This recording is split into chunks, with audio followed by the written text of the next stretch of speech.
Қыс маусымына дайындықты кеш қалдырмаңыз. 2023 жылдың қаңтар айында Қарасу шағын ауданындағы бірнеше көпқабатты үйлерде су құбыры қатып қалғанын тұрғындар ұмыта қоймаған шығар. Тіршілік көзінсіз қалған қалалықтарға су ресурстары маркетинг жауапкершілігі шектеулі серіктестігінің қызметкерлері барынша қолдау көрсетті. Үй-ішілік желілердегі ақауларды жөндеді.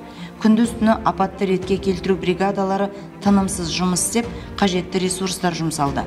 Үй-ішілік желілердің қатып қалуының негізгі себебі жертөлелер мен кіреберістер ашық-шашық, жылытылмаған күйде болды, оқшауланбады. Осы жағдай биыл да қайталанбас үшін қазірден бастап дилерлік учаскелердің қызметкерлері шаралар қабылдауда. Түсіндіру жұмыстарына кірісті. Соған қазіргі таңда әр тұрғынмен бірге жеке ұйғарым беріліп жатыр.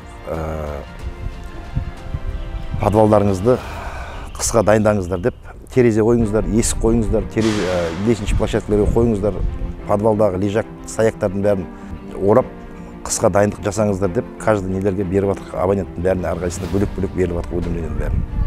Бұл шағын ауданда көпқабатты үйлерде өзін-өзі басқару органдары жүйесі құрылмаған. Сондықтан қысқы маусымға дайындық жүргізу жүйелі болмасы анық.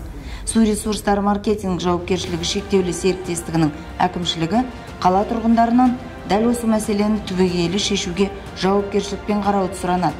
Және үй-ішілік желілер үй тұрғындарының ортақ меншігі болып табылатын. Жүйенің жарамды күйде болуына, пайдаланылуына жауапты екенін тағы да ескертеді. Шымкенттіктерден қысқы суыққа барынша дайындалып, жауапкершілік танытуды сұранады.